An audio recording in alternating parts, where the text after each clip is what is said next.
அனைத்து சிஷ்யர்களுக்கும் வணக்கம்.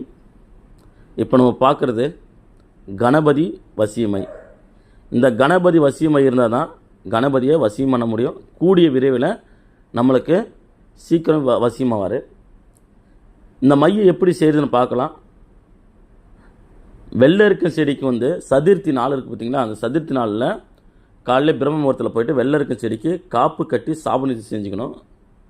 காப்பு கட்டி சாபநிறுத்தி செஞ்சு அந்த வெள்ளரிக்கம் செடியை ஆணிவர் ஆறாமல் பிடுங்கிக்கணும். பிடுங்கி எடுத்துக்கிட்டு அதை நிழலில் உலர்த்தணும். முழு சம்பளத்தையும் நிழலில் உலர்த்தணும்.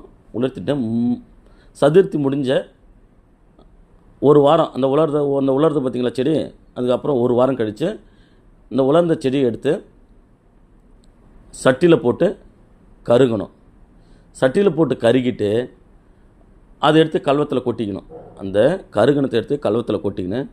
அதுவும் கூட 10 கிராம் அரகச்சா, 10 கிராம் கோராசனை, 10 கிராம் புணுகு, 10 கிராம் பச்சை கற்பூரம், 10 கிராம் குங்குமப்பூ, 10 கிராம் அஞ்சனக்கல், இதை எல்லாத்தையும் கலந்து பசு நெய் விட்டு அரைக்கணும். அதை அரைக்கும்போது கணபதி மந்திரம் சொல்லணும். இதில் ஒரு மந்திரம் கொடுத்துருக்கேன், கணபதி மந்திரம். ஓம் கணபதி வருக ஸ்ரீம் கணபதி மந்திரம் கொடுத்துருக்கேன். அந்த மந்திரத்தை சுமார் 10,008 ஊர் மைய அரைக்கும் போது இந்த மந்திரத்தை நீங்கள் சொல்லணும்.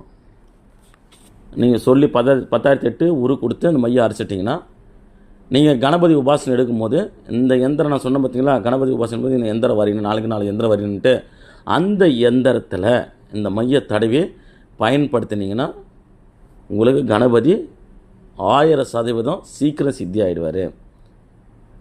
இந்த மையை நீங்கள் நெத்தியில் வச்சுன்னு போனீங்கன்னா சகல ஐஸ்வர்யங்களும் உங்கள் வீட்டை தேடி வரும். புரியுதுங்களா? அவ்வளோ ஒரு அற்புதமான இந்த கணபதி மை. ஏன்னா முதல் கடவுள் இல்லையவர், இவருக்கு நம்ம ரெடி பண்ணுறோன்னா அவ்வளோ ஒரு அற்புதத்தோடு ரெடி பண்ணணும். ஆனால் இந்த மையை நீங்கள் நான்வெஜ் சாப்பிட்டுலாம் மையை அரைக்கக்கூடாது. சைவத்தோடு நீங்கள் அரைக்கணும். இந்த மையை அரைக்க போகிறீங்கன்னா நீங்கள் ஒரு வாரத்துக்கு முன்னாடி, இந்த ஒரு மாதத்துக்கு முன்னாடி நீங்கள் நான்வெஜ்ஜெல்லாம் விட்டுடணும். இந்த மையை அரைக்கும் போது வெள்ளை கலர் வேஷ்டி கட்டியிருந்தால் இந்த மையை அரைக்கணும். வெள்ளை கலரை வேஷ்டி கட்டியிருந்தால் இந்த மையை அரைக்கணும். அவ்வளோ ஒரு அற்புதமான மையை நல்லா காதில் வாங்கிக்கோங்க. சதுர்த்தி நாளில் தான் இதை காப்பு கட்டி காலையில் பிரம்மத்தில் வெள்ளை இருக்கும் செடியை காப்பு கட்டி முழு சமூகத்தையும் வேறு ஆணி வேறாமல் நீங்கள் பிடுங்கி எடுத்துக்கணும். இது கூட நான் சொல்லக்கூடிய வாசனை திரவியம் நான் சொன்ன பார்த்தீங்கன்னா, அந்த வாசனை திரவியத்தை எல்லாத்தையும் கலந்து 10,008 ஊர் மந்திர உருமானம் செய்து இந்த மையை எடுத்து நீங்கள் வச்சுக்கினீங்கன்னா சகல ஐஸ்வர்யங்களும் வந்துடும். கணபதியும் உங்களுக்கு உபாசனை ஆகிடுவார். புரியுதுங்களா? இந்த எந்திரத்தில் நீங்கள் தடவிக்கலாம். இது சித்தர்கள் சொன்ன முறை.